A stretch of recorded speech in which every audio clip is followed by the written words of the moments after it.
All right. Thank you once again. Thank you all for registering and attending this one-week national-level online faculty development program on outcome-based education and application of generative AI in teaching and research, organized by the Internal Quality Assurance Cell and the exam cells of St. John Technical and Education Campus, Algar, in association with IPSR Solutions Limited. Today, we would like to welcome the resource person. Again, our resource person will be Dr. Suresh Namboothiri, the Director of Espoir Technologies and IPSR Solutions Limited. And also, we would like to welcome Mrs. Deepthi Lopez, H.O.D., First Year Engineering, St. John College of Engineering and Management. She will give the gist of learning. And we would like to welcome all the FDP resource persons, managers, directors, principals, vice principals, representatives from management, HODs, IQC coordinators, and all faculty members. Now, about this FDP, this was a one-week FDP program with live session from 7 to 9 p.m. There was no fee for the FDP. All the participants have received LMS access, and you will get the video recording for all the days and the permission to download your FDP completion certificate. The procedure for receiving your certificate, I will inform you towards the end of today's session. Okay. If you were unable to attend any of the live sessions, the recording will be available in the LMS. We have shared the LMS access details through email to those who have registered till today afternoon. Those who have registered after that, you will get the LMS details by tomorrow. If any of you have any trouble in accessing the WebEx session online, you can also join via the YouTube live link, the link which I've already put in the chat. Now, my name is Sujin Jacob George. I'm working as Global Relations Manager with IPSR Solutions Limited, and I will be the event moderator. Now, before we move on to our session, could you all please turn on your videos? We would like to take a video. We'd like to take a screenshot for our documentation purpose.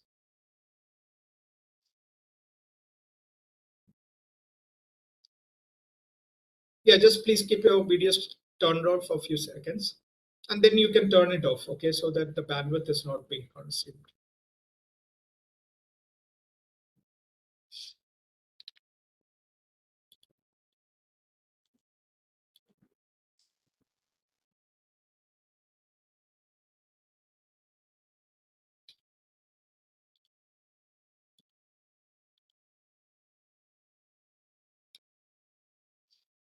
All right, I think you can turn off your videos now. We will move on to our session. Today's session, the topic is going to be generating a generation to challenge generative, challenge generative AI. Yeah, generating a generation to challenge generative AI. Okay, that's the topic for today, and that is going to be taken by Dr. Suresh Namboothiri. And I'm not going to reintroduce him because it's his third session. So I think so you can proceed with your session. Okay, good evening, Sajin, and good evening to all. Today, I am taking this session because Kamal Shah Madam, Principal of St. John Palkar College of Engineering, she could not attend this session due to some reason. So actually, my responsibility was for this concluding session. That was the second part of today. So today, I am going to speak to you something equally relevant, right from the beginning. So let me tell you what I am going to tell you today. We all know that the purpose of an educational institution is for imparting education to students. So whatever we say, whether it is OBE, NEP, IKS, then NIRF, NAC, etc., etc., etc., everything, the sole purpose is through various routes to perform that particular objective. That means how to attain the sole objective of imparting the holistic education to our students. But what happens is that many of these objectives, it will start from somewhere, and it will lose steam, and it will stop at some place. For example, in the case of NAC, one of the important thing is the paper publication. Means every university, every institution of higher education is supposed to be research institutions here. But if you see the countries, if you see countries like Germany or various countries or various places in US, etc., you will see research universities and professional universities. Here, these engineering colleges, management institutes, etc., are supposed to be professional institutions, but due to this pressure, on publication, almost everything has become research institution. So therefore, what happens, because this publish or perish system, what happened, almost all faculty members are giving priority for research. Therefore, who is actually facing the real difficulty, that we are going to speak today. What is really happening, and with the generative AI, how this situation is becoming more serious, and how and what is the result, where it is going to culminate. So I know that you are all researchers, faculty members and researchers, and equally you are teachers, and you are responsible for your students. And whenever there is a parent comes, it is important for you to even interact with them. Therefore, this may not be directly linked to research, but it will have implications in that. I am going to speak to you some very special subject, and it is going to add value to you, and it is going to broaden your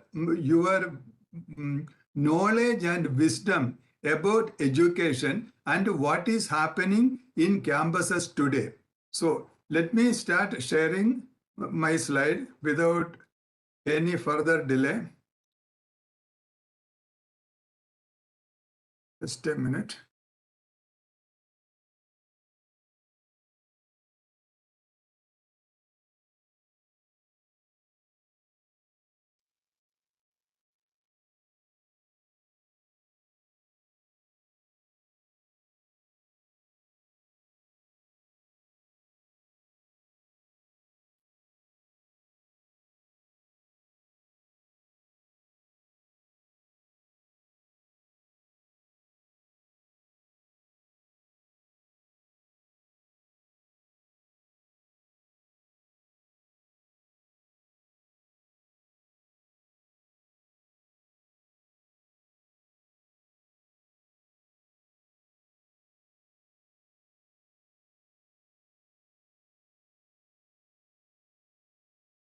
I hope you can see my screen.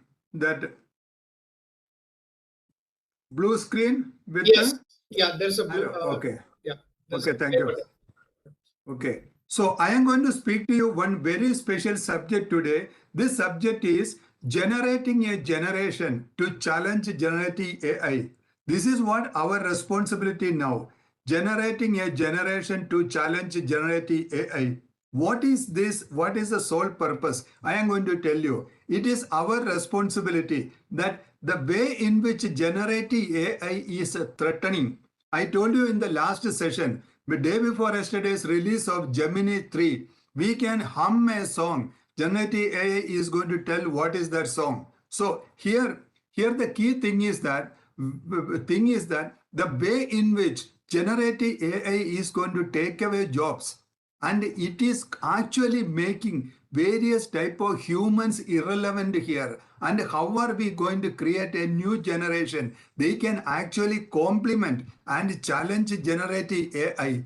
Now I have shown you that one image that is on the left hand side, if we don't take care, that is going to be the situation. And what is there on the right hand side, if we are taking care and generating a new generation, then we can go in a better way, making best use of generative AI and have a comfortable life. Now let us start from here. I need not speak about this. In 2022 November, OpenAI opened a very big beast, and that is what the generative AI or chat GPT. And now chat GPT has grown, many competitions have come, and the type of the revolution it created is, it is equal or it is major, it is much bigger than electricity, automobile or internet, because electricity, automobile and internet, they didn't have this type of a social repercussion. This is actually challenging. Now we are going to speak about that and how we are going to curtail them. Now please see this. This one I have taken a screenshot from Reddit. Someone has written that college is a clown show now. Students use boards to write papers. Professors use boards to grade them. Nobody is reading a damn thing. Within 2 months, 90% of students were using AI. And now teachers are hooked too. One girl switched to schools after finding out her feedback came from ChatGPT. Another class turned into a bot versus bot mind game. The result, a generation that can't think, just to prompt. Okay, I do not agree with that last line, but I agree with completely here. And you know what? One interesting thing. How many of you think that this is written by ChatGPT? Can you write it on? Can you write it on chat? That why you believe this is written by ChatGPT or it is not written by ChatGPT?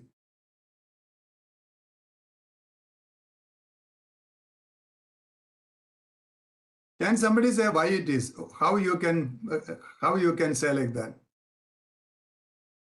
How you can say like that?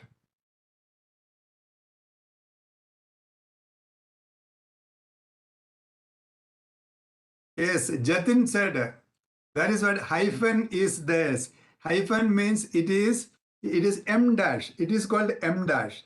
So whenever we see that long hyphen, that is M dash. That's a very typical thing of G. Yes, Sannyasi Rao said yes, right.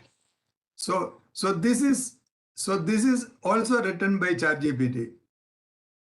So here the point is, the last sentence I do not agree, because the generation that can't think, just to prompt, because I firmly believe that prompting is the language, or prompting is the literacy of the future. Anything we have to do with the generative AI, as long as this is text based, we need to write very clear prompts. And as we were discussing earlier, it is important to have interrogation with ChatGPT. So for this interrogation, we can do only through prompting, and we cannot do interrogation without we thinking. So therefore, let us go from here.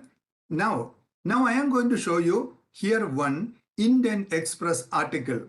This one is a Pune edition of Indian Express. Actually, what we are getting in South, it is New Indian Express. This is from Indian Express. So that this is called a Class GPT, how AI is reshaping Indian campuses. This was a detailed article what is happening in campuses, and I had a personal talk with the author of this and there are some research happened behind this, and I even interacted with the people. Therefore, this newspaper articles, along with my own interaction with them plus my own research, I am showing here some very interesting thing. This is going to be an eye-opener to you, and as a responsible faculty member, each one of you can see where exactly we are going with the ChatGPT and whether the approach what we are taking here now in your college and in universities, whether it is appropriate and where we are going to go if this is what the approach we are going to take. Now, let me show you this here, that class GPT, how AI is reshaping Indian campuses. So let us see. This is based on Center of Policy Research and Governance, their key findings from report released in 2025. That is, it is from October 2025. That is just 1 month old. So these are all some of the things. This is about their data. Data is very clear because they contacted many students, faculty members, institutions, and they studied how institutions are using. But based on this, let me tell you the first point is what are all the key concerns academicians have. I am very sure you also will be able to relate with the key concerns of academicians. One, plagiarism epidemic. Generative AI fuels rampant plagiarism, undermining academic integrity faculty strive to uphold. That is the academic integrity that faculty strive to uphold. Second concern is learning erosion. Students using AI skip critical learning, producing shallow work that frustrates rigorous academic standards. 3. Journal overload. AI-generated content floods journals, clogging peer review and diluting faculty's original research efforts. Fourth, curriculum obsolescence. Faculty's innovative curricula are rendered obsolete as students use AI to bypass creative challenges. 5. Assessment nightmare. AI's generic outputs make assessing students' true abilities nearly impossible, exasperating academic evaluation. As I am in this line and with the AI and pedagogical excellence, I get many feedback almost every day. Only recently, I received a call from Kerala Agricultural University. One madam called me and told that her 60 students all assignments are perfect. All assignments are perfect, sir. What should I do? This was the question. So you can imagine these are all the 5 key concerns of academicians about generative AI in the classroom. Now, let us see like this how some of the educational institutions are tackling this. I am going to show you some of the educational institutions, how they are tackling. I am going to take based on this institutions like IIT Delhi, how are they tackling? IIM Ranchi, how are they doing? Delhi University, how they are doing. Shivanadar University, how they are doing. Ashoka University, how they are doing. I am going to tell you exactly how these universities are handling this. So you will get an idea. You can compare with how your institute is doing or your university is doing. You can check that. Now, first let me talk about IIT Delhi. IIT Delhi formed a committee in April 2024 to decide how generative AI should be used in classrooms, labs, and exams without eroding academic integrity. IIT Delhi, they surveyed 427 students and 88 faculty members on AI usage, recommended integrating AI and machine learning into all core curricula. Please note this. Recommended integrating AI and machine learning into all core curricula. That means even liberal arts, civil engineering, all those people, they have to study now AI and machine learning theory. Okay. Now, fourth, mandated disclosure of AI use and running workshops on responsible use.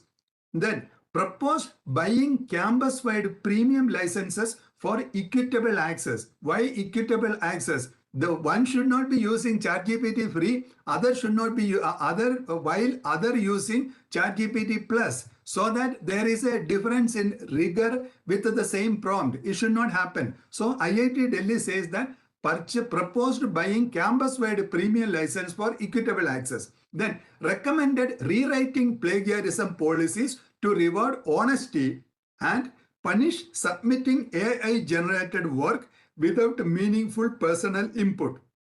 That is, recommended rewriting plagiarism policies to reward honesty and punish submitting AI-generated work without meaningful personal input. This is what IIT Delhi did. Now let us see another institution, IIM Ranchi. IIM Ranchi developed a detailed evaluation rubric for faculty assessment with 4 levels: excellent, proficient, developing, and beginning.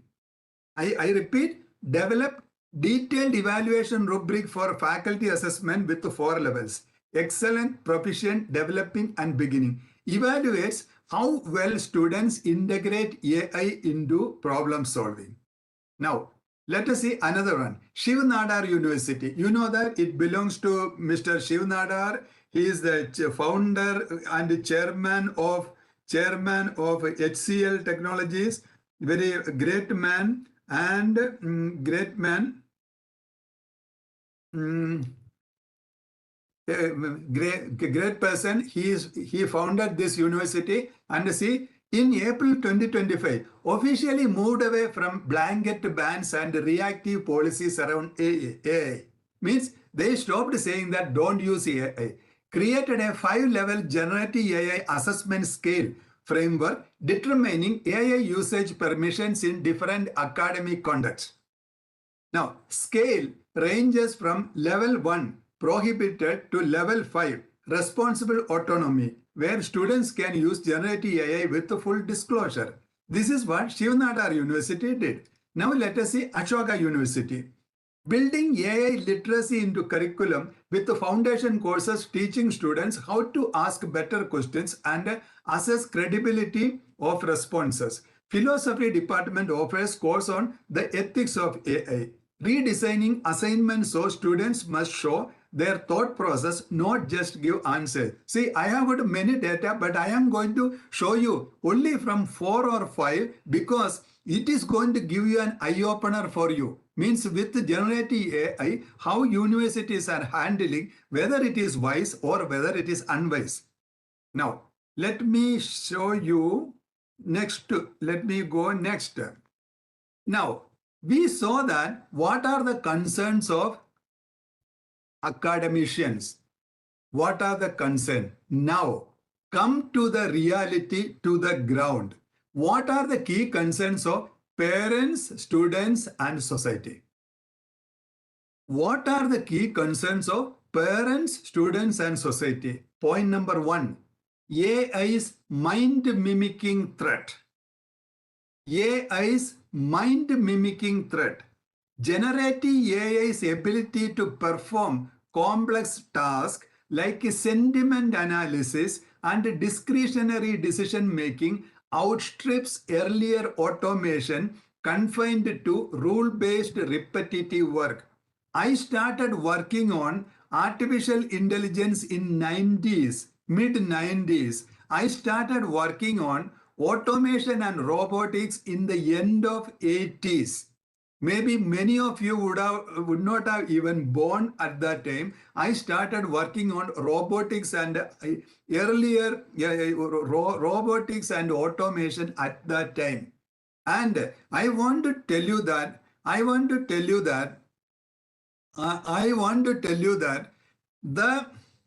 the automation, robotics, etc., and artificial intelligence of that time, that is a traditional thing, could automate only rule-based thing. Because if there is a firm rule, step by step, I can write a program or an algorithm based on that. But when it is an replicatable thing, if it is a repeatable thing, I can very easily convert that into a robo operation. But there was no sentiment analysis at that time. There is no discretionary decision making. Means a robot could not think that whether this is in this way, this is in this way. There is no sentiment analysis. Robo could not differentiate an emotion.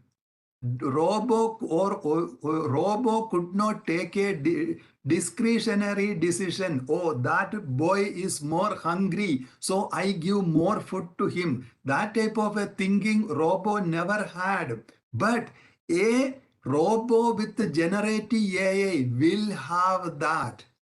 A generative AI program can go through and understand the emotion behind a writing. If I tell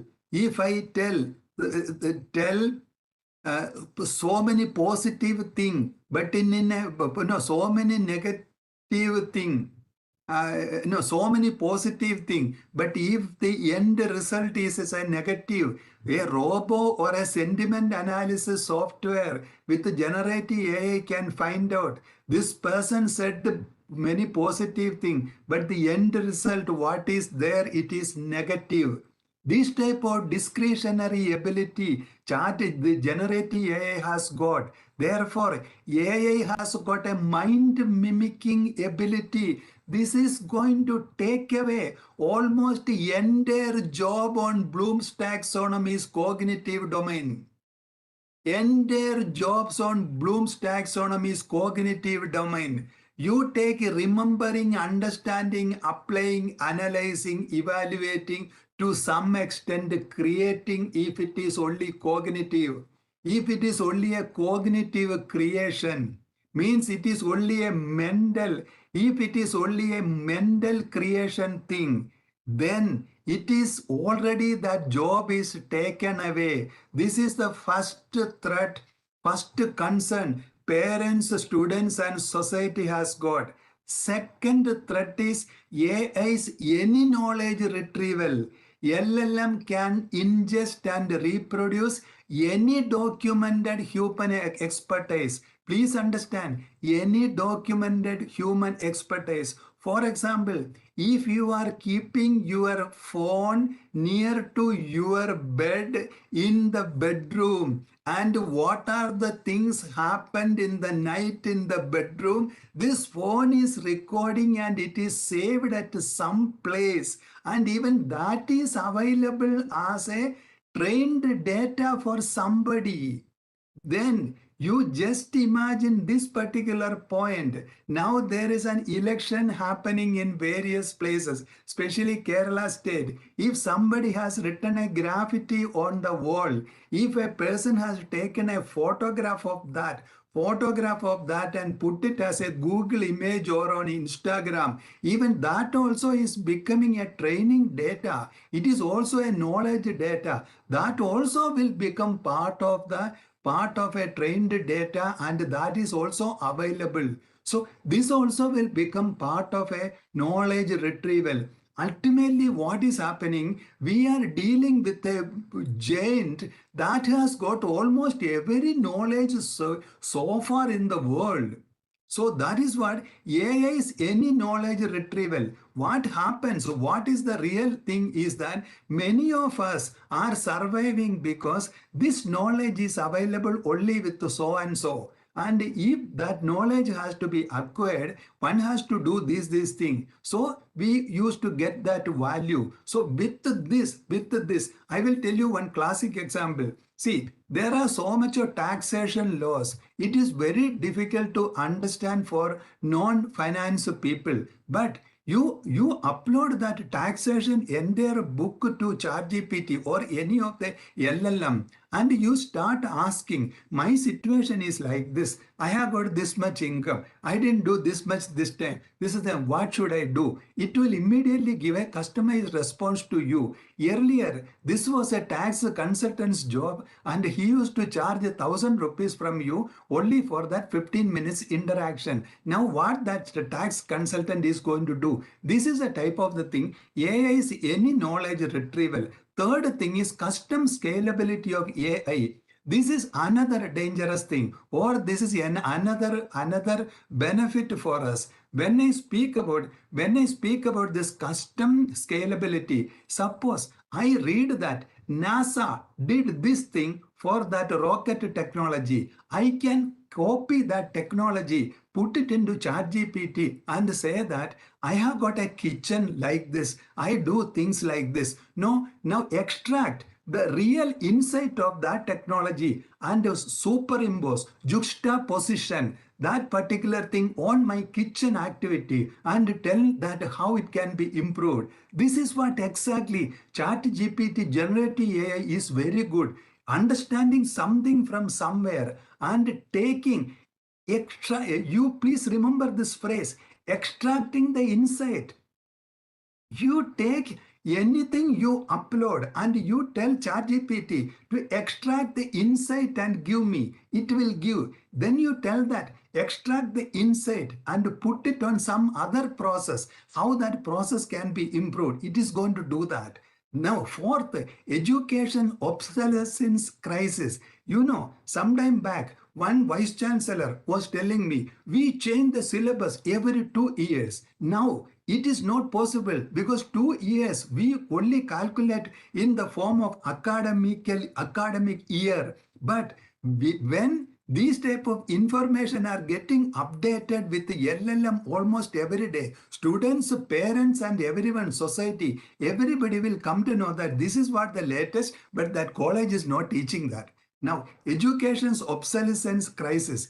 Fifth is creativity's AI takeover. As I was telling you earlier, if someone did creativity like this earlier anywhere, I can actually ask and find out. I can take that creativity thing and put it anywhere I want. Therefore, these are all the major 5 key things. It is actually cutting the foundation of our society. It is totally breaking the foundation of our society. I will tell you one very good example. One CEO of a software company in Pune, he was telling me last week, this is what actually he is afraid of. You please listen carefully.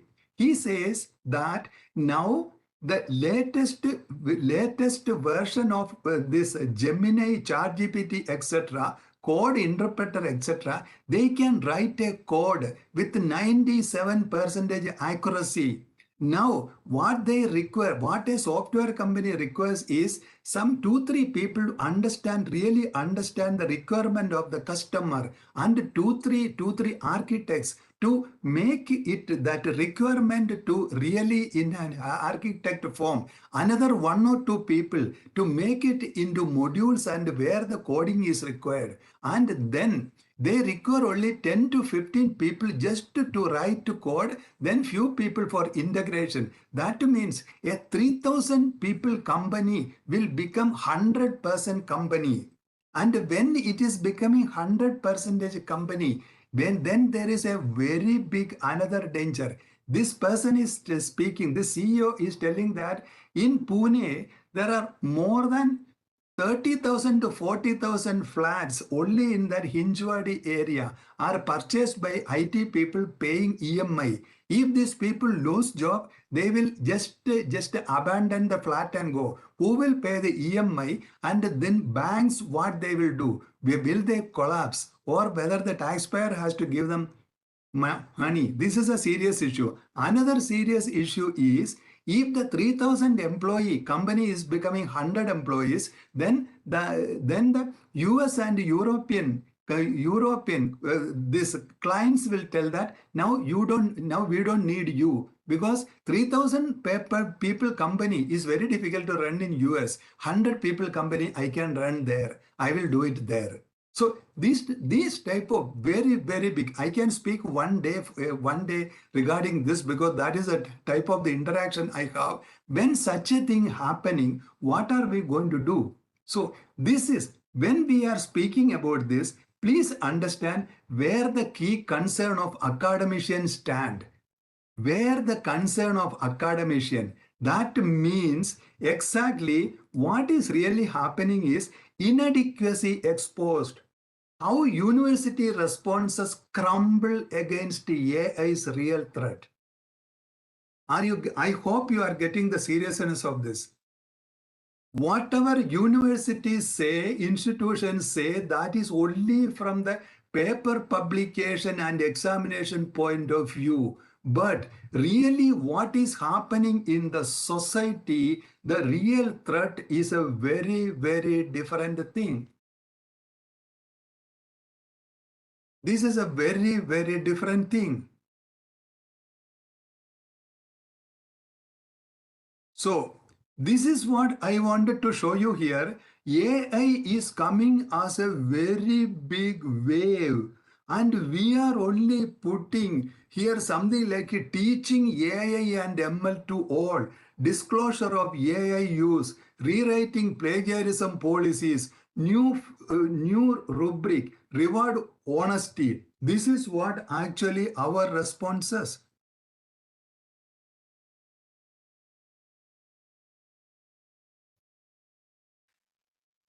I will tell you another thing. Because I interact with many deans, professors, vice chancellors from all over India and abroad, I will tell you one thing. Most universities are offering AI tool education by thinking that that is going to add AI literacy. You know what is the reality of this? This reality is already understood by universities in China, universities in Germany, universities in UK, universities in France, universities in US. We don't understand. We don't understand. You know what we don't understand? I will tell you an example of a bus driver.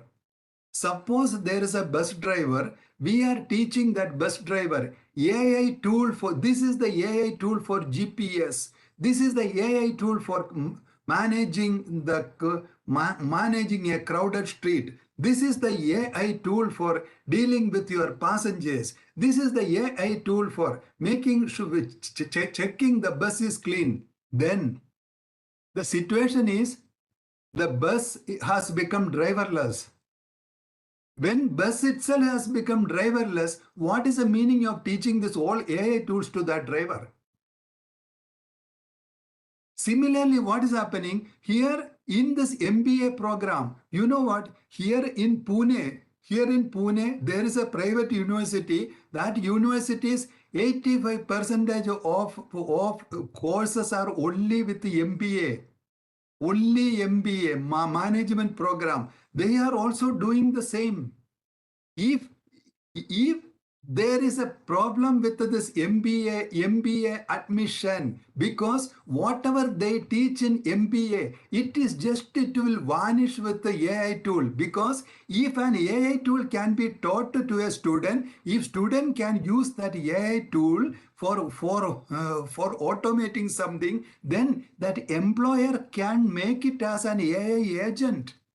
Then what is the need of this mediator, this handsome or beautiful student only carrying a certificate?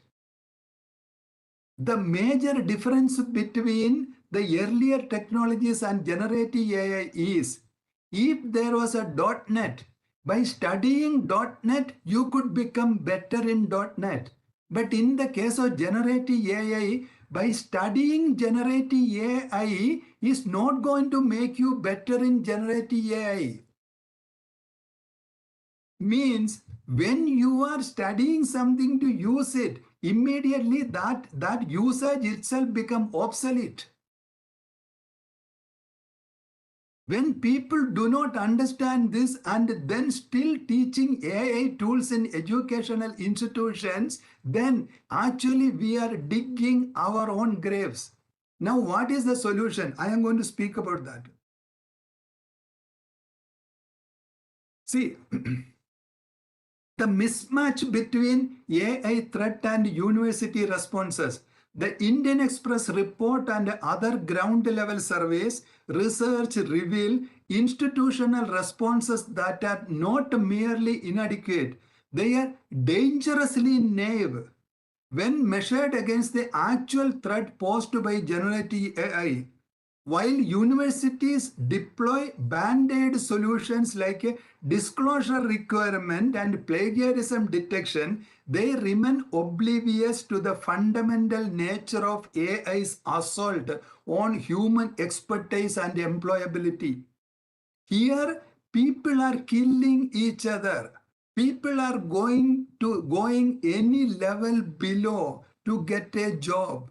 You know that last to last year in Uttar Pradesh for five pune job, the qualification requirement was 8th standard and one cycle ownership. They should know how to cycle. For this, the total applications were 27 lakh, in that including PhDs, M.Tech, ME. When we are going through such a thing, we need to understand where this will end. Our education should be for employability. OBE ask for employability, but here whatever employability we had, that is also being taken away by AI. You take most of the institutions of national importance, means you take NITs, their maximum recruitment used to happen by mass recruiters. TCS come taking 175. Then what? Accenture come take 190. This is a type of the mass recruitment used to happen. Now if they don't come, then what is going to happen there? I am very sure that faculty will get salary, but my question is, can they touch their hand on their heart? If there's a conscience, with what conscience they will take that salary? So this is a very key issue. Then we have to think about the private institutions. I am going to come to that. What to do. See, this is what exactly our situation. Now you can see this cartoon video. This is what exactly happening here. Means when our students are really losing employability because of AI, we are actually looking at some other place. Means the threat, systematic pattern of institution failure, threat recognition failure, scale misunderstanding, speed blindness, purpose confusion. With this, we are still alive in a country where maximum is youth, maximum unemployment, maximum underemployment, and this underemployment is seriously affecting our system. You know what? Recently, one senior engineer from railways was telling me, now most of the gangmen, means that they are tightening the screws and all of the railway line. They are all now graduate engineers, M.Tech and all. And once they get in the job, they refuse to do the job. When these are all the reality. Underemployment is another type of the system, another type of the thing. Now you see like this type of AI thing. If we are going to make blunders, where we are going to live, it is going to lead. Now, universities' misguided responses to AI threatens their own survival. Day for yesterday session, I was showing you in Tamil Nadu, 2030 to 2010 engineering colleges got a 10% admission only. 37 engineering colleges didn't get even 1% admission last year. In such a situation, when the relevance of the university and education institutions can go, if we are not taking special care, because the situation is very different. Now, if you learn one thing from this session, I repeat, if you are learning one thing from this session, it is this line. My request is, please take a photograph of this. The solution to generative AI lies outside of generative AI. The solution to generative AI lies outside of generative AI. It is not lying inside of generative AI. If I have to tell an example, I repeat, If .NET was required, one can study .NET and become. But that is not the thing. A solution to generative AI is not inside generative AI. For example, just to see, I am a football fan. If I had to become a good footballer, I cannot say only football because 90% of my training is happening outside the football ground. I am becoming fit. I am learning various techniques. I am improving my reflex. I am increasing the strength of my legs and I am improving my stamina. These are all the ways in which, therefore, for becoming a good footballer, maximum time I am spending outside the football field. In the similar way, the solution to generative AI is actually lying outside of generative AI. Let me show you that. What are the things we need to do? For example, reframing the challenge beyond cognitive competition. I told you that now at present with this particular condition itself, ChatGPT can do 99% of the cognitive work. That means 99% of the things of Bloom's taxonomy, cognitive domain, ChatGPT can do. There is no meaning of competing ChatGPT on that. For example, see, before automobile invention, I could learn walking fast. I could learn walking fast and I could become something good in that society. But after the invention of automobile, I stopped competing with a car for speed. I stopped it. In the similar way, there is no meaning of competing with the ChatGPT or generative AI on the cognitive domain. It is very different. We have to actually strategically shift the competition. This is not the cognitive is not the competition anymore. Therefore, avoiding the false competition because humans cannot win the thinking game. Now, what are the things? AI has claimed the cognitive territory, analysis, reasoning, decision making. We must come to an agreement that human value is not superior thinking performance. Please remove this from our mind. Human value is not superior thinking performance. The new paradigm is irreducible human domains operate on non-cognitive principle. Please take a photograph of this because these are all the things I am coming from with my international network and speaking to various professors from various countries and various CEOs. I myself, I am coming from Tata Group. I told that I was a chief operating officer with the Tata Group. So these are all the things coming from there. You won't find anything of this on internet. So therefore, please, because these are all synthesizing various things, and I change these screens almost every week because when I get a new information, therefore my presentations are always live.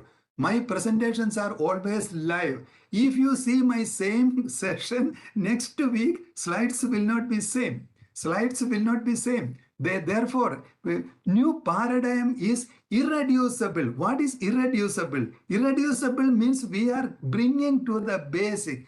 Bringing to the basic and nothing can be removed. So new paradigm is irreducible human domains operate on non-cognitive principles. Value creation through being human. Think about Salman Khan. Being human, not thinking better. Why? This value creation through being human because AI cannot become human. AI cannot love. AI cannot show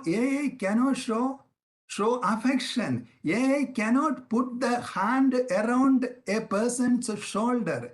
AI cannot have a heart. Therefore, I am going to speak to you. I am going to tell you what are the things you can teach your students. And if your college is not autonomous, if you are not able to introduce such things, at least you can introduce this with your sisters, brothers, children, your cousins, etc., etc. At least to give them information and inform them and warn them. This is what actually happening. I will tell you, and my request is that which are the places you can take a photograph of this, please take the photograph. Then focus shifts from cognitive competition to inherent human mechanism. Inherent human mechanism. Stop trying to outthink AI. Start leveraging what makes us irreducibly human. Then whatever is shown in this image will happen. AI will bow down in front of us because we are going to keep AI at a distance. Means according to our requirement, AI will give. Now, please take the photograph of this. Identifying irreducible human domains means, see one thing, what are the things we are teaching now? Means all the theory, definitions and derivations, everything, it is only for understanding in whichever way. That cannot be part of the examination itself. I am going to show you, if you are going to use these things, if you are going to use these things as part of your class assignments, you can create assignments. I will send a prompt to you. These prompts you can use so that you can create class assignments that students cannot do with the ChatGPT alone. Okay, I will try to do it in the end of this session. Otherwise, I will give it to IPSR executives so that it will be part of your LMS. Those prompts you can use. You can create class assignments that students cannot use only by referring to ChatGPT. So that is a bonus. Okay. Now here, identifying irreducible human domains. Research identified the following 8 areas where human value doesn't compete with the AI cognition. They complement and direct AI capabilities. See, don't think that these are all unimaginable, but thing is that we will be forced to understand. You will be forced to understand. Therefore, first is physical world integration and embodied intelligence. Second, human-centered relationship and trust building. 3. Breakthrough innovation through experiential learning. 4. High stakes decision making under radical uncertainty. 5. Meta-human capabilities governing and directing AI system. 6. Irreducibly local and contextual work. 7. Work requiring moral authority and personal accountability. 8. Real-time multi-constraint decision-making under incomplete information. These are the key. These are the 8 competencies which are going to okay, let me show you another thing. I forgot to show you something.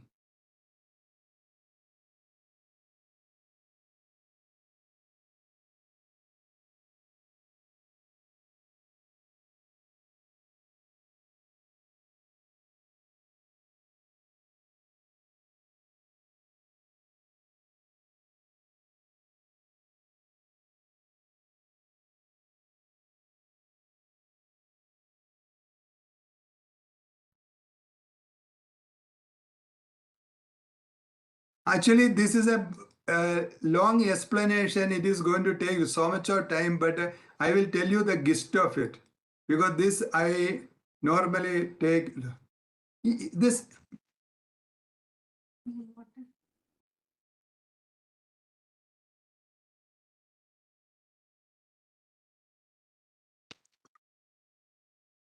See, these 8 categories were too broad for curriculum development. Solution refined into precise teachable competencies. Goal, enable universities to build specific educational program. Process, convert abstract categories into measurable human capabilities. What are the things required? These 8 things. In the new AI way, this should become POCO. This should become POCO. Means just by taking a definition of or a derivation, that cannot become. This may look like a soft skill, but in this new in this new AI era, the technical competency is taken for granted. It is actually a default. No one is going to test you for whatever that derivation of or definition you know. What they are going to test, its implementation with the open book, with the all information. That is what we are actually growing beyond the open book and beyond whatever is in the textbook. That is what the generative AI era calls for. So this is what the thing. The only way left, I am telling you, the only way left. Build the competencies that cannot be automated. Build the competencies that cannot be automated. That means I am going to show you 8 universal AI irreplaceable human competencies needed across all disciplines.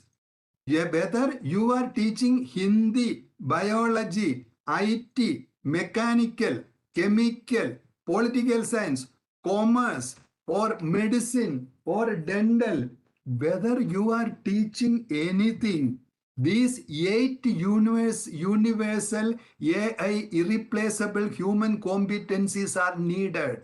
So these are all the things our educational institutions will be actually doing. First of all, embodied intelligence. My request is that I am going to tell you these 8 AI irreplaceable competencies. Please take a photograph of this because nobody will tell you. It has not come here. But if you are from an autonomous institutions, already go and report to your institution, because in Tamil Nadu, when 210 institution didn't get admission, nobody went and helped them. Nobody went and helped them. The people who made the rules, they never went and helped them, helped those institutions. So it is actually an existential issue of most private educational institutions. Unless the parents getting convinced that their students are actually imbibing something from there with this 4 years program, these institutions will get closed down. Nobody will come and help. Therefore, this is an existential issue. My request is that please take a photograph. Please listen carefully. Please ask any question. I have given you my phone number. You can clarify anything from me because I am a well-wisher and I have seen things good and bad, and I have seen that how people are thinking, where things are going. Therefore, the first point here is embodied intelligence. You can see in this one, when a brainy person, when he touches and does this one, our artificial intelligence robot, he throws a spanner. He says, I cannot do this. Because it is a deep meaning of this. The tacit somatic knowledge that emerges from bodily engagement with the material reality, the craft person's feel of material, the surgeon's haptic intelligence, the dancer's kinesthetic reasoning. AI lack physical instantiation and proprioceptive feedback. This is what the key. Physical presence, somatic awareness, spatial reasoning. This AI cannot do. If we are not teaching our students this during the program in every course, then our student is going to become AI replaceable. But when students get into this type of an experience, students will become AI irreplaceable. This is what embodied intelligence one should get. Second is relational mastery. Relational mastery. What? See here. AI robot, it cannot do anything. It is frustrated. It is giving all steam because this is another AI irreplaceable competency. Its deep meaning is this: the irreducible intersubjective dimension, building trust through presence, reading micro expressions, navigating power dynamics, establishing psychological safety, the phenomenology of authentic human encounter that algorithms cannot simulate. Because, see, we have to understand every domain, every discipline, it is for human progress. Therefore, it has got a human side. Even if a person is in Malayalam, Marathi, or Hindi, then even that has got a human side. That has got an interaction side. Unless we become very good in that, it is not possible. If I am sitting in a room with a table lamp and I am going to write, say that this is what I learned, this is what I will do with my Marathi skills, then it is replaceable. But when that person becomes more than that, extrovert, going this thing, building the relational mastery, that person will become AI irreplaceable. Now, third one is experiential innovation. Just see here this cartoon video. Experiential innovation. Innovation emerging from lived struggle with material constraints. Serendipitous discovery through doing. Bright college under limitation. Then not algorithmic optimization but creative leaps born from embodied experimentation. I think I was telling you last time, from Indian knowledge system, what we have to learn is not that Pushpaga Vimana we invented long time. Instead, what we have to learn from Indian knowledge system is that within the constraint, without any big instruments, we used our brain and we invented a lot of things. That is what the real learning from our Indian knowledge system. There was a discipline and we were dedicated and we were committed to patriotic to our country and we really worked within constraints and we become world's best. That was the thing we have to learn from Indian knowledge system. Therefore, here the third is experiential innovation is actually this is what we have to learn. Then that person will become AI irreplaceable. Fourth one is uncertainty navigation. Please understand, AI cannot work with the uncertainty because uncertainty in the sense, if you can see the history and do, AI may suggest something, but nowadays what is happening is not high, it is actually beyond the past, beyond history. Now you see this one, how Donald Trump is negotiating with Ukraine. Now he is actually taking away everything from Ukraine. Whatever Ukraine did war for the last 3 years, it's a waste. Because whatever Russia asked them to do before the war, now this Ukraine is forced to sign the same thing. Then what about 3 years war? What about 3 years destruction? Such things never happened in the past. Now this is happening. Similarly, uncertainty navigation, only human beings can do. This is called Knightian uncertainty, unmeasurable, incalculable risk, where probability distribution don't exist. Please understand, probability distributions don't exist, requiring wisdom, judgment, and courage. Not risk calculation, but existential decision making when consequences are unknowable. This is the place in which human are still AI irreplaceable competency. If such a thing we are not building through our course, our students are going to get smashed and get bulldozed by this employment situation. Fifth one is technology governance. You see this beautifully done cartoon, video cartoon, means the technology should be under us. The capacity to set goals for AI, establish ethical boundaries, audit algorithmic decisions, maintain human agency over technological system. The constitutional authority over our tools, not mere technology proficiency. Means not mere technology proficiency. We learn how to rule machines. That is what the technology governance, another AI irreplaceable competency. Sixth one is very, very important. It's a metacognitive thing. It is contextual fluency. What is contextual fluency? Based on the context. See this cartoon. Based on the context means situational knowledge that cannot be abstracted or scaled. The particular, the situated, the embedded. Understanding that emerges only from being in place.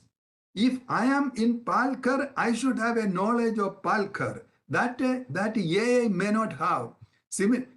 Understanding that emerges only from being in place, participating in specific life worlds, Gegen universal algorithmic solutions. These are all the key things the students should learn now. Otherwise, they are going to become AI replaceable.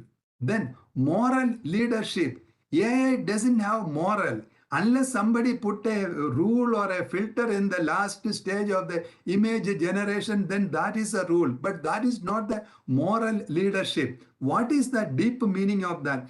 Leadership grounded in character, not just competence, the capacity to be held personally accountable, to bear witness, to put one's name and reputation behind a decision, the irreducible I that makes responsibility. AI has no skin in the game. AI doesn't have anything to do. Eighth thing is dynamic decision making. See the cartoon here, video cartoon. Dynamic decision making. Situations change very fast. It is something like you are driving through crowd. And this is what the thing. These competencies cannot be automated. They must be cultivated. These competencies cannot be automated. These competencies must be cultivated. And cultivation means what? Rice cultivation is not done through a crash course.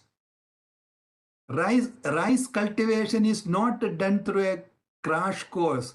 Orange cultivation not done through a crash course. Like most of the educational institutions are doing. Last 1 month, putting a crash course on employability is not going to work. It has to be cultivated because in the right situation, in a crowd, when I drive through a very crowded road, when a boy immediately from nowhere jumping in front of the car, I should have the reflex. Why I am getting the reflex? I am getting the reflex because that skill is inside me. It has gone into my DNA. Therefore, it is my sixth sense. It is my nature. It has to become a nature for our students unless they cannot survive.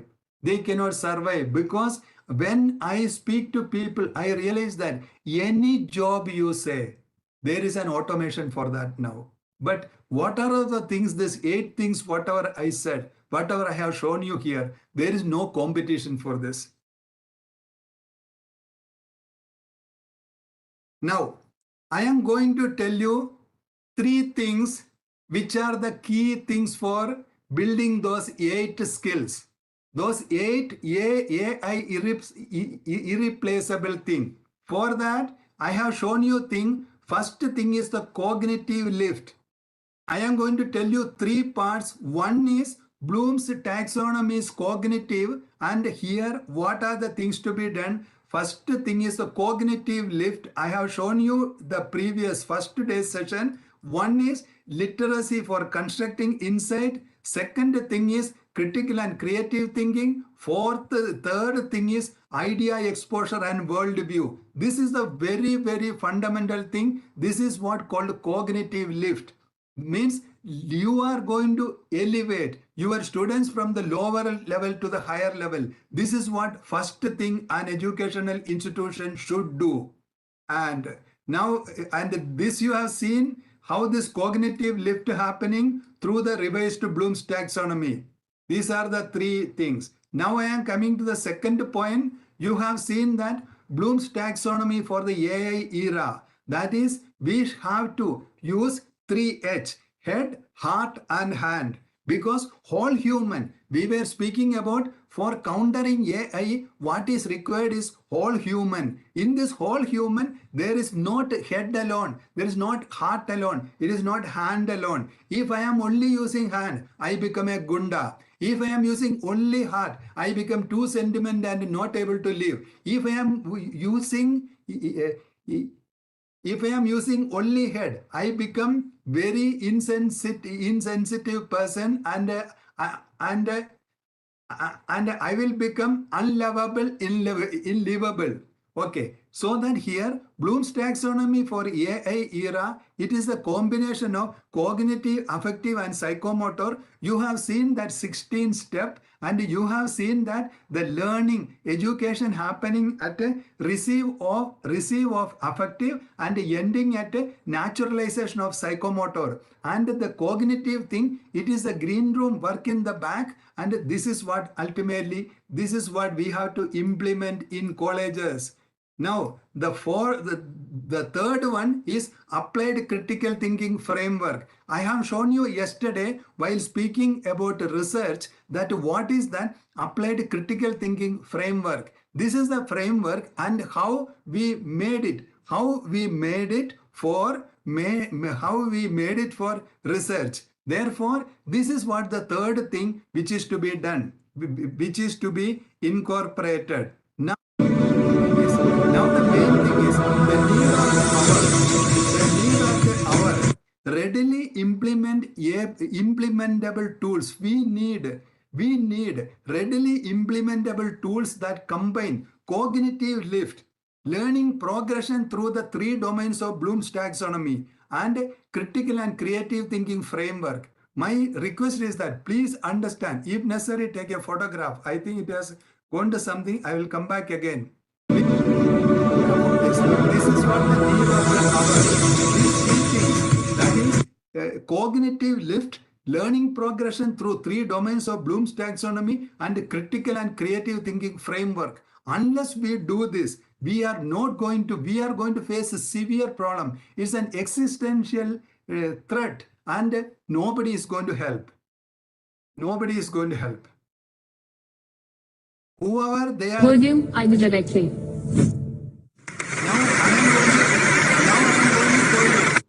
Now I am going to show you. There is, like Vijnana, there is a platform developed only for this. Whatever we discussed now, this all three, they are incorporated so that this can be implemented in every educational institution from the first year, and it will go parallel to academics without intervention, fully intervention of teachers, because teachers are already overloaded, but this can be implemented in such a way that it will run parallel to the course every semester, and it is taking care of all eight AI irreplaceable competencies are built through this. I am going to show you, please. So I will stop this.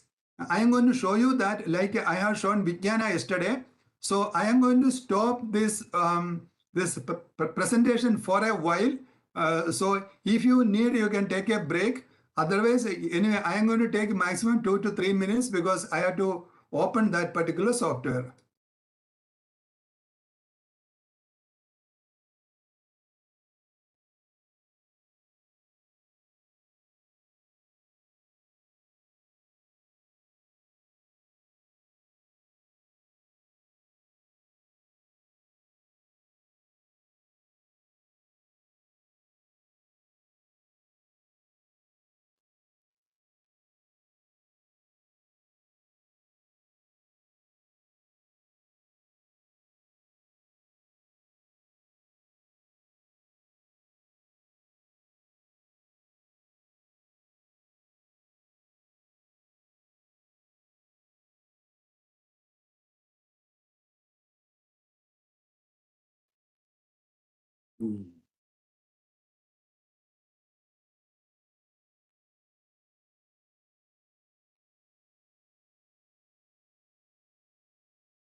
I hope you can see the screen.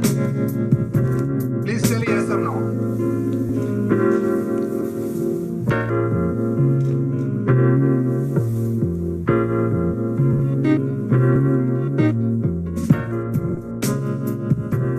See, this is Bloom's OB lab, and I have credentials for information technology.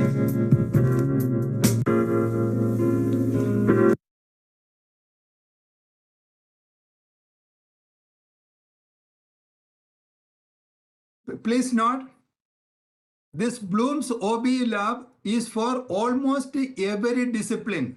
For example, it is for management, it is for mechanical engineering, it is for information technology, it is for applied science, it is for various things. There is Bloom's OB lab separate, and it has been developed by a team of about 258 top academicians and industry people from across the world for Indian situation, considering the AI threat. This is AI enabled, and I will show you what are the things this Bloom's OB lab does. It is because it is combining all three domains of Bloom's taxonomy. Even it is understanding your facial expression and your body language itself. I think you will be able to show. I will show you one thing. It has got an inbuilt camera evaluation. So I can click the camera setting here.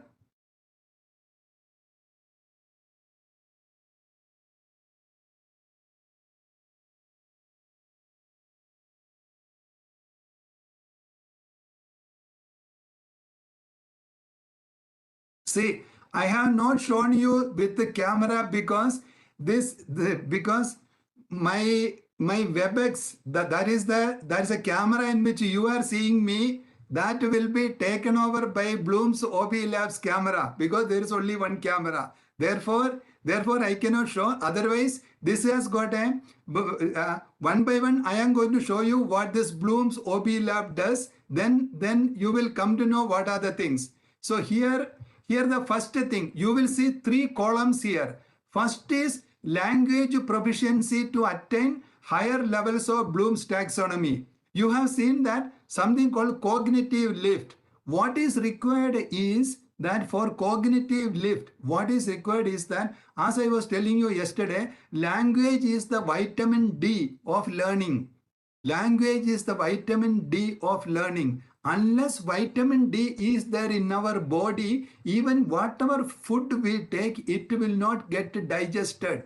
If vitamin D is not in our body, even blood won't get generated from our bones. You must be knowing that blood is getting generated from inside bones. It is not getting generated. So language, literacy for constructing insights, that is the very fundamental thing to take students from the remember level of Bloom's taxonomy to understanding level of Bloom's taxonomy. Because if we have to understand something, we need words, we need language. Therefore, that is what here this one is language proficiency to attain higher levels of Bloom's taxonomy. So here, what Bloom's OBE lab does is, there are specialized language program for each type of domain. For example, this particular thing, what I have credential I used is, it is Bloom's OBE lab for information technology. So here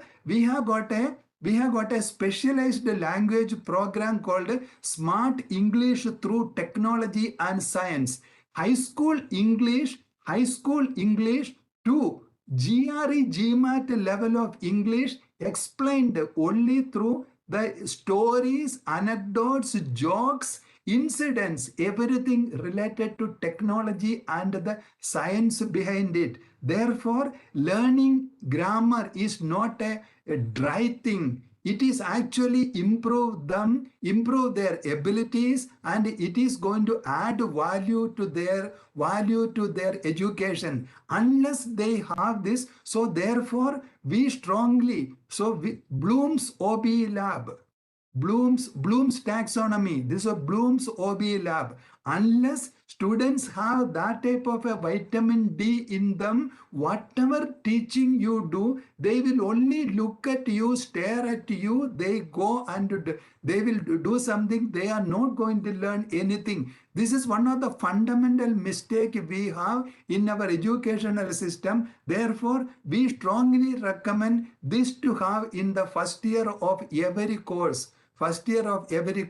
We have got this smart English through technology and science, smart English through management ideas, smart English through science, everything separate. So that and it takes the entire program. This is highly customizable. If you have 60 students in the class, all 60 students will get 60 different learning path, because everyone will have a separate English level. It is not dividing like a basic, advanced and all. It is actually giving customization based on the lesson level, because nowadays students are very impatient. They do not have time to spend, and if they see like that communication teacher coming and reteaching the same grammar which I learned in the school, they are not going to give any attention to that English teacher. But here it is actually customized. Every student is learning separate, and its most important thing is that it has got a certain thing called practice yourself. Everything is through their own recording video. Please understand, it is not like Swayam and all just unilateral playing recorded video. You will see them spoken tutorial. All these things are just playing recorded video. Here it is not. It's a highly interactive. Your student is the hero in that, because using the computer camera, this Bloom's OBE lab is making them to speak spontaneously, and then doing the evaluation and giving to them. Therefore, it is actually changing many things in the educational ecosystem. I do not have much time, so that I am going back to menu. So here you will see that one, each lesson, everything is through stories, incident. So this is actually doing two purpose of cognitive lift. Please remember this. I told you three things of cognitive lift. First thing is literacy for constructing insight. They have to build a language. Second thing is critical and creative thinking. Third thing is idea exposure and worldview. So in this smart English through technology and science, more than 20,000 ideas are given. Means every English structure is coming through an anecdote or an example or an idea from science and technology. They are not going to study present perfect tense without knowing another beautiful incident from science and technology. They are not going to build vocabulary just by seeing that boy walking to school or that bus is crowded. They are actually learning every grammar through an incident of mathematics, science, technology, etc., etc. Therefore, this is actually catering to two requirements of cognitive lift. That is literacy for building insight, and second is idea exposure and worldview. Now let me go back to this, and I am going back to menu. Second thing is oral communication speaking simulator. This is if you have written IELTS examination, it is in the same style with the cue cards. Means the student should sit and they have to speak, because you know why everything is spoken. I told you in the first class, that is what the basic thing of ancient Indian education, oral tradition. Because when we speak, our 100% our entire thing, heart, head and our means all three, for all three domains of Bloom's taxonomy culminating to only one skill. You may be curious about this. Please take this. Take the first, take the second, take the third. Take cognitive, take affective, take the psychomotor. Cognitive top thing is creation. Affective top thing is characterization. Psychomotor affective thing is naturalization. Only one skill in the world that is combining all three. That is a skill called speaking. In speaking, your creation, because you are creating your idea and talking on the spot. Characterization, because contextually, the way in which I am speaking to you, that is not the way I am speaking to my granddaughter. That is not the way I am speaking to a stranger, because this is actually contextually, it is characterization. Then naturalization. There is only one skill where all three domains of Bloom's taxonomy coming to convergence. That is the skill called speaking. That is the reason in ancient Indian educational system, it was oral tradition. People used to learn through speaking. Now, after Macaulay, even after 78 years of independence, we created a read, write of a system. It is not using any of the human faculties at all. While reading and teaching Indian knowledge system itself, where is speaking? That is the reason we put speaking simulator here. This speaking simulator is with AI. With the AI, and you know that there are many AI tools. There they will give a script and then you tell you to speak, or they will give a question, you tell you to speak. That is artificial. The real speaking is continuous interaction. You ask me a question, I respond. There is a question respond. There is no preparation time. All the AI tools in the world, it has got preparation time. It is something like you are telling me to run a marathon, but one thing, every 500 meter I can sit on a chair and walk. Then what is a marathon? Therefore, the real cognitive skill, real ability of building all three domains of Bloom's taxonomy, it is actually coming from speaking, and speaking is directly linked to thinking. So therefore, this is oral communication speaking simulator is the total of three things cognitive lift. That is literacy for constructing insight, critical and creative thinking. Because if I am responding properly to you instantaneously, it is because my brain is correctly linked to my tongue, and I am thinking while speaking, I am speaking while thinking.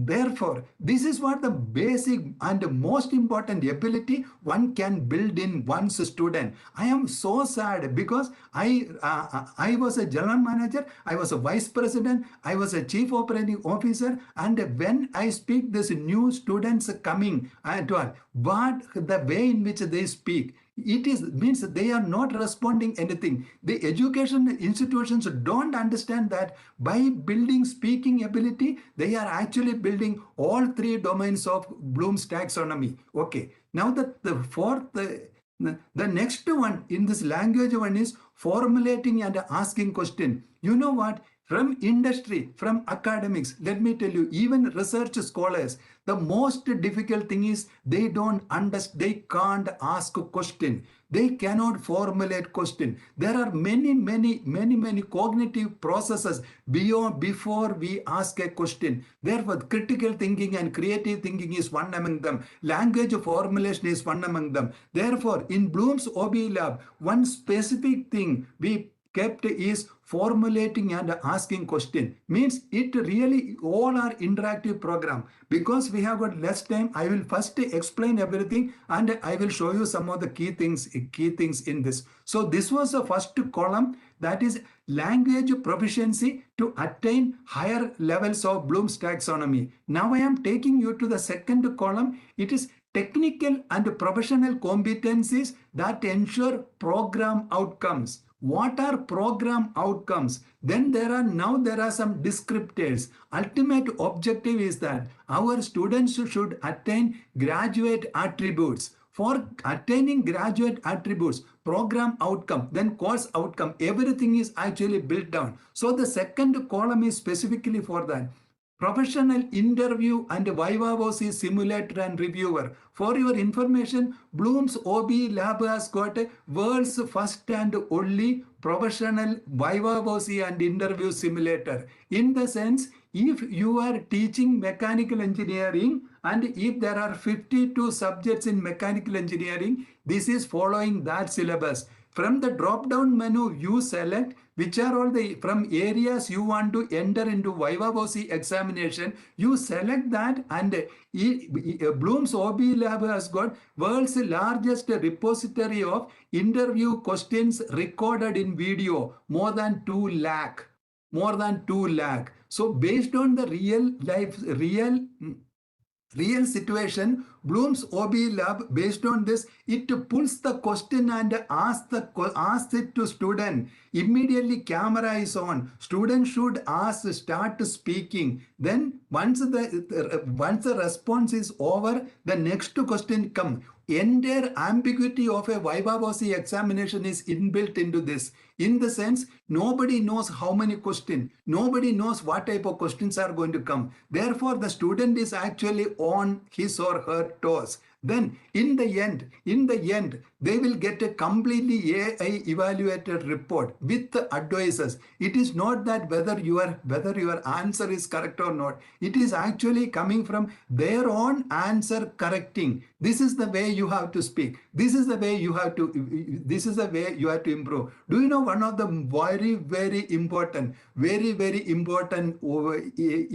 offshoot of this? You know, when they started, they all have, because this is the age, late teens, they all think that they are great. They are like a Alia Bhatt. They are like a all film stars, and almost everyone think that I am like a Ranbir Kapoor. But and then tease their students, tease their teachers. Oh, that teacher is like this. When they sit and they respond, they will get the MP4 video of this. Means this is actually giving MP4 video of this particular Viva voce examination to your student. They will see that I am not Alia Bhatt. I am not thinking. I need to improve. You know, this is an age group. You tell, they won't listen. I tell, they won't listen. Their parents tell, they won't listen. So, but when the MP4 video tells, they listen.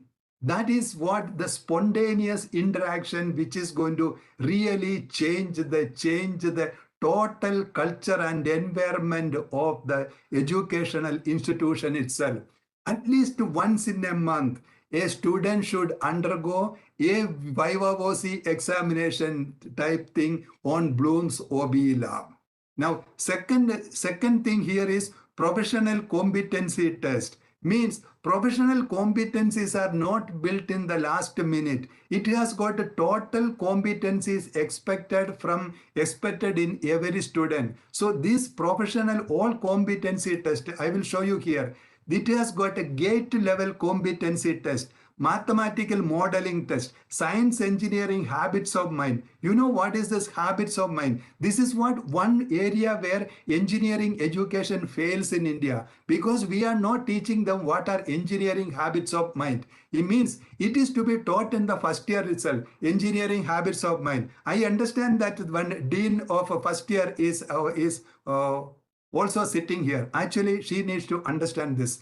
This is engineering habits of mind. It should be part of the first year. Actually, what is happening here is that what is engineering? What way an engineer look at a society? How is the problem solving thing? These are all the things to be inculcated in the mind of the student from the first year itself. This is what science and engineering habits of mind. Then science engineering leadership, dependability and efficiency, spatial reasoning in 2D, spatial reasoning in 3D, problem solving aptitude. How are we problem solving? Troubleshooting aptitude. These are all the things we have to build from the very beginning, because here it is what is happening. I will tell you classic example of engineering. First year they come and they just put a common things as first year engineering. You know what? My daughter, she studied engineering. She told that after 11th class, 12th class, engineering first year is a 13th class. That's all. Means they don't even get a feeling that they are studying engineering. It's a 13th class. And when they come to the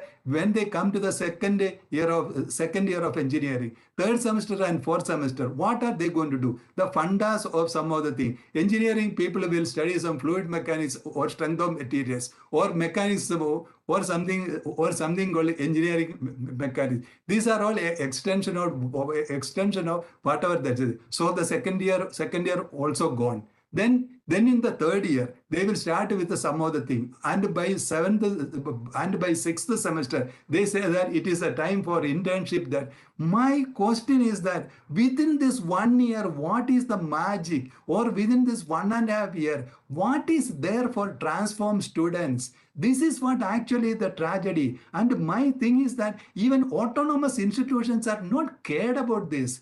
They are also thinking only about buildings, big dome, air conditioned room, painting, and they are showing like that infrastructure. They can't differentiate between house and home.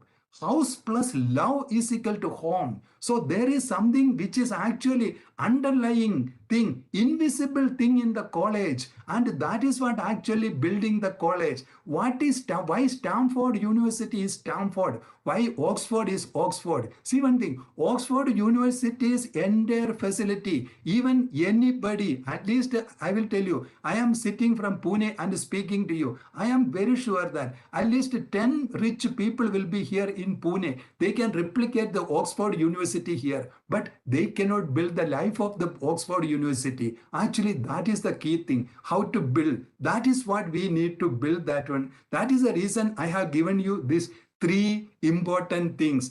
Cognitive lift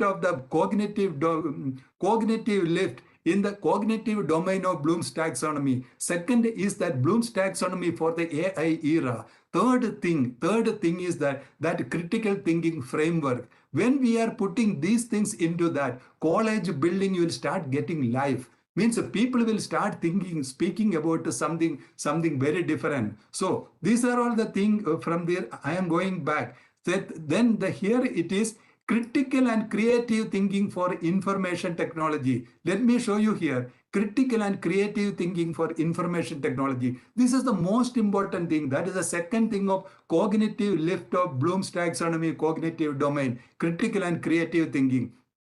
Here, with more than 300 real life examples, all critical related thinking, you have seen that all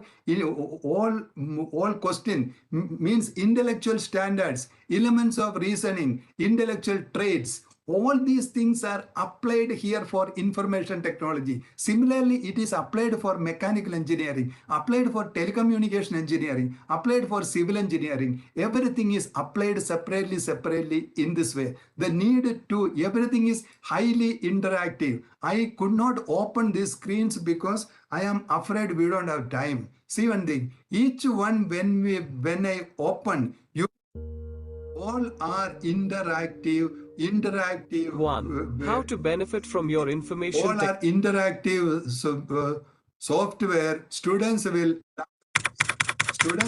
love to use it. So therefore so this is what our critical and creative thinking for information technology. And then it is coming to professional interview trainer and guides advice and industry wisdom. I repeat, industry wisdom. You know, this is what actually not there, because all faculty members are trained to be passive researchers. Means it is not with their willingness. Our system made them like that. So where is industry wisdom? So when they really go to industry, go to the outside world, where they speak foolish thing, they fall into their own traps. This is to be totally changed. That is the reason in Bloom's OBE lab, according to OBE philosophy, the professional interview trainer is disguised in such a way that the industry wisdom is inculcated in that. Now, third vertical, it is coming crucial disposition to become valuable and to remain relevant. See, what is ultimately the which is a graduate attributes. Graduate attributes is that you have to become valuable. Time will come, time will go. Technology will come, technology will go. But you have to remain valuable. No, you have to become valuable and remain relevant. If, see, many parents tell me, my son went to that college for 4 years. Why 4 years are not enough to transform him?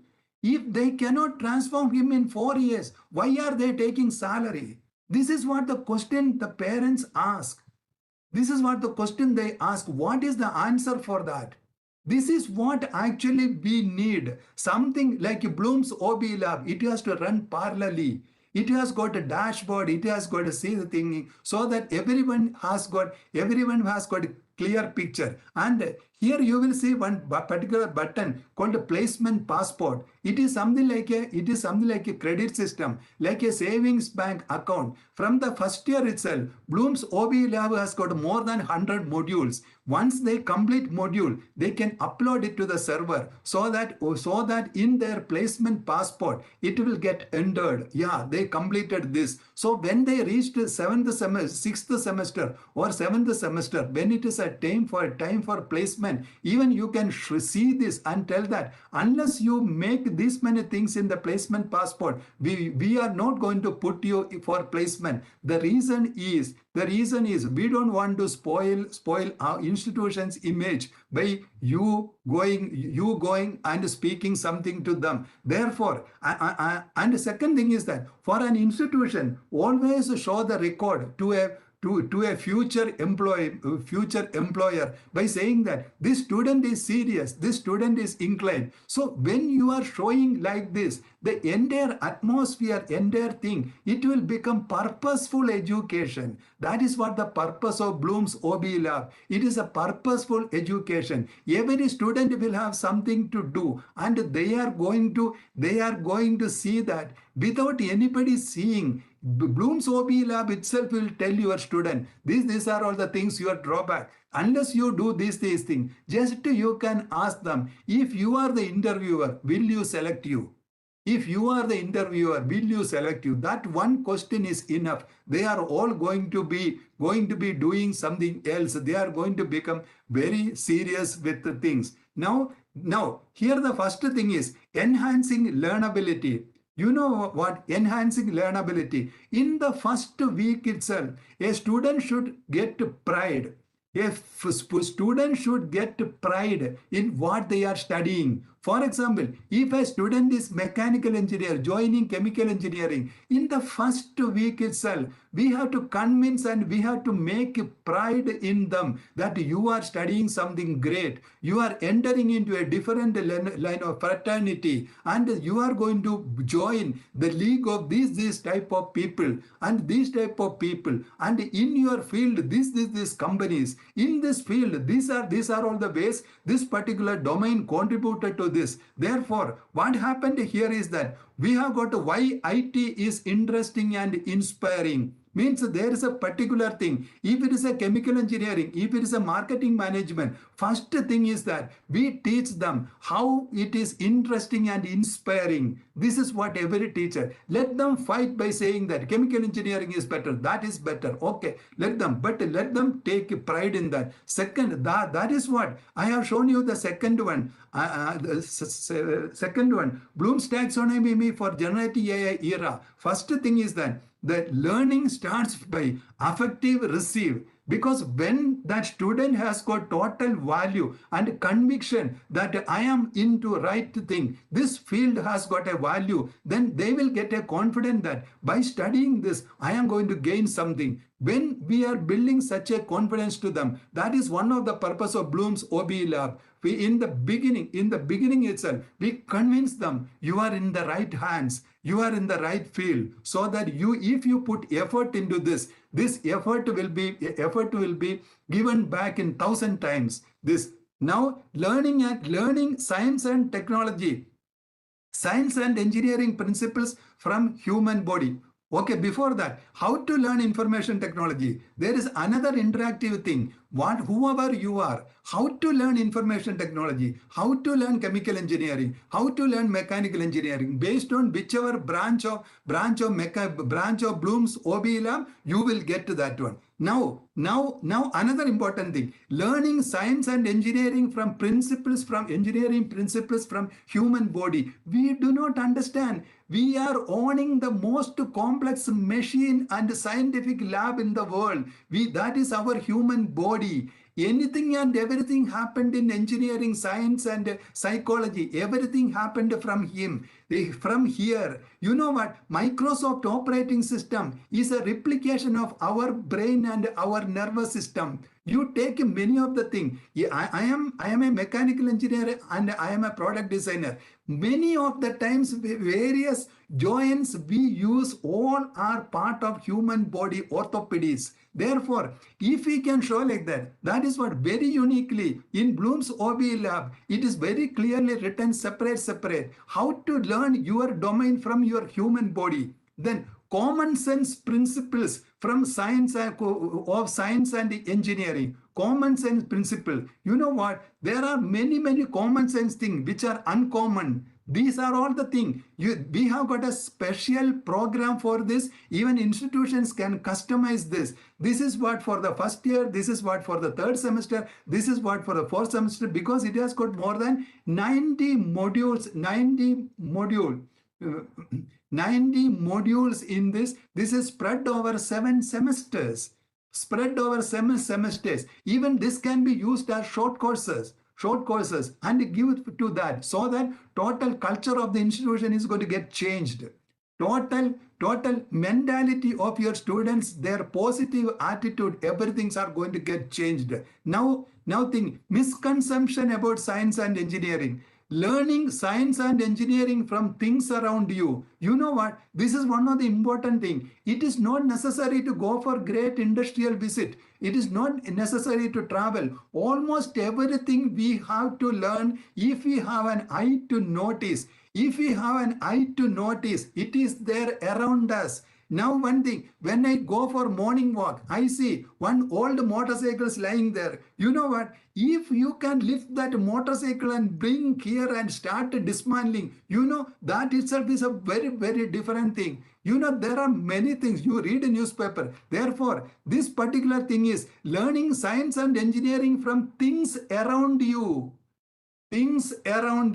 Then cornell note-taking system, building expertise, purposeful practice. Then another important thing in Bloom's OBE lab is how to manage bullying. and focus on smart learning. You know, almost every campus has got bullying. You ban ragging, but how are you going to ban bullying? Even in staff members, even in staff rooms, there is bullying. Many faculty members, they cry and they told me that there is bullying in faculty, in departments.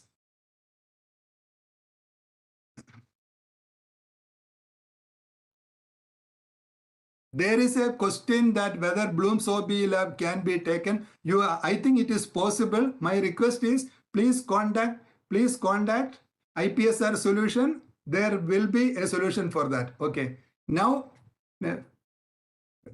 here, how to manage bullying and focus on smart learning. This is very clearly, interactively explained. What is bullying? If you face this behavior, this is bullying, and how to manage it, and how to build confidence in you. What are the things you ignore? What are the type of the things you can behave? And because it's very important, because I have seen that many places people fail because they can't survive bullying.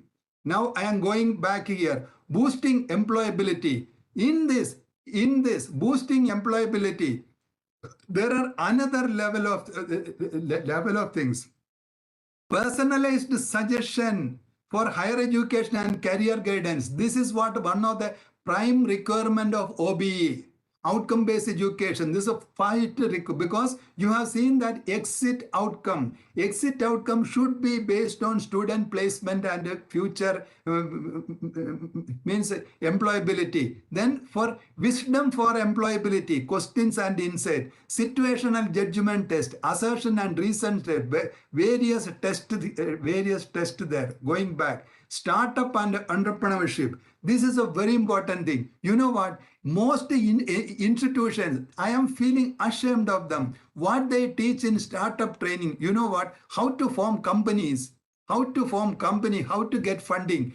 They won't teach how to get new ideas. Actually, what we are starving is our students are not getting ideas. This is what actually Bloom's OB lab entire section is dedicated only for how students can get new ideas. When a student has got a new idea, they create product. Then it is only a little money. If they have got the smartness, they have the smartness to go and find a chartered accountant or a company secretary and form company. And you know what? We have a startup. We are getting so many calls from various places. Startup consultants are there. They will do all funding. There is no need to train that to students in the classroom. Yeah, at the same time, teach them how to get ideas, how to identify somebody's pain, how to understand other person's emotion, how to understand what are all the limitation, and how to understand how to do the costing, how to give a product in such a way that it will be affordable. And you have seen the program day for yesterday, how we can make people fight for a product what we developed for 91 rupees, people are ready to buy for 1.7 lakh. That is the type of the thing. That is the reason for Bloom's OBE lab. There is thing, and we are linking this to patriotism, self-respect and startup. Because when we are developing things, Atmanirbhar Bharat, what is that? Self-respect and patriotism. That is what this Bloom's OB lab is actually for. Then reverse engineering and appropriate technology. It is not taught. Actually, if you go to China, Chinese education institutions, one of the important things they teach is how to do reverse engineering. Reverse engineering is not copying. Reverse engineering is taking students to the third level of Bloom's taxonomy cognitive domain. That is, when you see a product, understand the abstract principles of that product, take that abstract principle and apply it in a different situation. That is what reverse engineering, understanding that create the thing. The appropriate technology. You know what here, what is happening? Every autonomous institution, everywhere, they are all bringing high technology. But the main thing, Indian education, ancient Indian education system, is speak about appropriate technology. If I have got a cockroach, I am not going to take a AK-47 for that. Cockroach requires cockroach treatment only, so that there is an appropriate tool for that. Therefore, it is not that everyone has to study the latest technology. Then we are not going to reach anywhere. So here it is reverse engineering and appropriate technology. Then lean startup. All innovations are not technical. We create that is one module. It is saying that all innovations are not technical. Every field has got innovation. And see one thing, so just to take a currency note. Currency note is not a technical innovation. It's a commercial innovation. Take care of a limited liability company. It's a commercial innovation. Just imagine a life where everyone, if Mr. Tata has to take all liability of all the products right from the salt to the salt to the Harrier car to the TCS thing, if he has to take responsibility, he cannot even live. He will not even venture into that. So the limited liability company is a big innovation. So every student should understand that all innovations are not technical. Then what is the true entrepreneurship? Then learning from our mistake. Making mistake is not a problem, but not learning from mistake is the problem. Therefore there is one module on Bloom's OBE lab only for that. Then personal accountability means whatever it is, whatever I do, take that responsibility, and whatever we do, it is. Then another important module of Bloom's OBE lab is innovation lessons from our ancestors. Our ancestors, right from that caveman, they were big innovators. With their innovations, I am sitting in Pune in my study room and I am speaking to you. You are all sitting in various parts of India and abroad. You are listening to me. It is because our ancestors were innovators. What are the lessons from that? Extract the lessons from them so that we can put it in our life and we can hand it over to that. Okay, now I am going back. Then this enhancing graduate attribute. These are all the things. Like this, there are more than 90 modules with about 14 first in the world innovations in Bloom's OBE lab. Now I think there is only 5 minutes left. So I am going to stop my presentation here. And thank you for listening to me for more than, I think, about 6 hours. I think your stamina is really high to listen to me for 6 hours. I am very much indebted and thankful to you. If you have got any question, please ask. How much ever I know, I will respond to you. So now the mic is to you.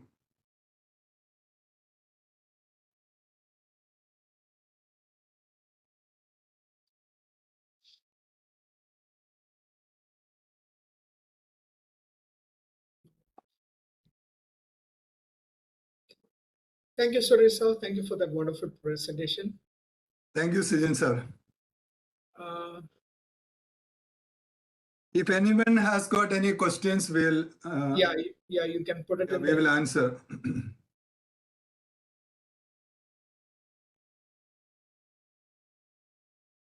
Don't forget to fill up the feedback form. All right, I don't see any questions. I think we will move on to our gist of learning. Now, the gist of learning is going to be given by Mrs. Deepthi Lopez, HOD, First Year Engineering, St. John's College of Engineering and Management. Over to you.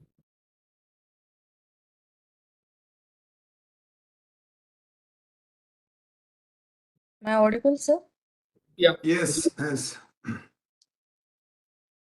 Good evening, all.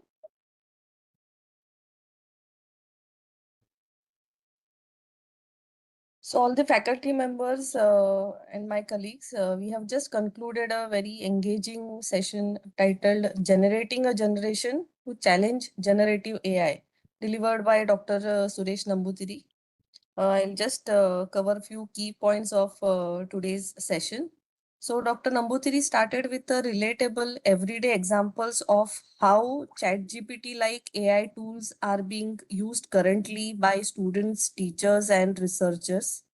He highlighted 5 key concerns of academicians and illustrated how universities such as Delhi University, Shiv Nadar University, Ashoka University, and others are responding to the challenge. The session outlined the varied strategies and initiatives these institutions have adopted to address the concerns. The talk covered the apprehensions and expectations from the perspectives of parents, students, and the society regarding the generative AI. Sir emphasized on various topics, and then a very thought-provoking line Sir suggested was the solution of generative AI lies outside the generative AI. This shifted the focus from merely competing with AI cognitively to reframing the challenge. The session discussed identifying domains and competencies that are inherently human and cannot be automated. Sir asserted the only way left is to build the competencies that cannot be automated. Further, he elaborated on the 8 competencies that are irreplaceable by AI, which we should focus on developing in students to enable them to challenge generative AI effectively. And then finally, in the concluding session, we had a detailed demonstration of Bloom's OB lab, which I think is the very informative session. So in essence, today's session painted a vision where the upcoming generation is not just users of generative AI, but the challengers of it. By strengthening uniquely human skills and understanding that the real solution resides outside the AI itself. We sincerely thank Dr. Suresh Namboothiri for his insightful, thought-provoking presentation and for guiding us on how to shape a generation capable of critically engaging with and challenging generative AI. Thank you so much, sir. Over to you, Sijin, sir. All right, thank you, Mrs. Deepthi Lopez. Thank you for the gist of learning. Now, before we conclude, I would also like to tell you about the certificate. Your certificate will be ready to download within a day or two from the LMS. Please make sure you complete all the task activities, and there will also be an overall feedback which should be enabled for you to download the certificate from the LMS. Okay, now the certificate will not be sent to you by email or anything. You need to download it from the LMS. Okay, that is by completing all the task activities and MCQs and also the feedback form. Okay. Your LMS will be accessible to you till the 15th December of that's the 15th of December next month. So make sure you have all your tasks, MCQs, and activities completed, and also the feedback form. Okay, there will be a overall feedback and it says feedback and survey form that will be active there in the LMS that you need to complete it. Okay.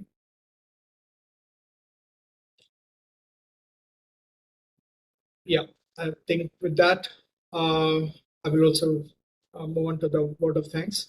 Now, on behalf of IPSR Solutions Limited and the St. John College, Palga, I extend our heartfelt gratitude to all the resource persons, Dr. Mendes Jacob, Dr. Sunil Job, and Dr. Suresh Namboothiri, who made all these 6 days sessions insightful and inspiring. Our sincere thanks to all faculty members, participants, and organizers who joined us and made these sessions meaningful. We also appreciate the continuous support from the management and coordinators who work behind the scenes to make this FDP a great success. Thank you once again, everyone, for your time and active cooperation. We will close the session for today. If you have any question, please put it in the chat and we will end the session.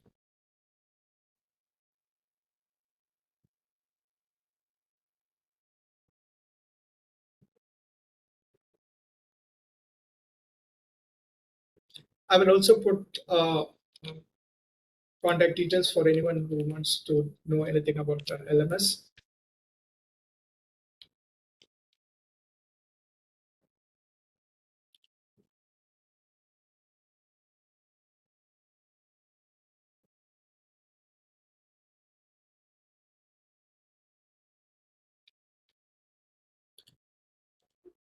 If you need any information regarding the LMS, please WhatsApp call the numbers which are posted in the chat.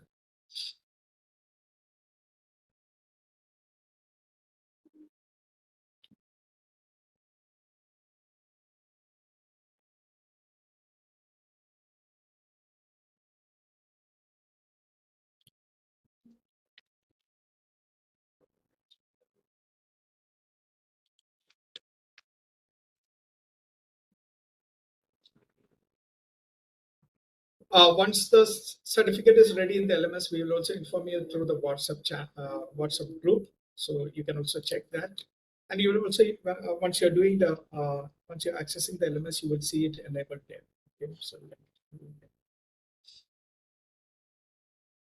all right, with that, we will conclude for today, and we will conclude the whole of the FTP session. And thank you, everybody. Thank you for taking your time and joining this FTP. Thank you all for people who joined all the days of the FTP.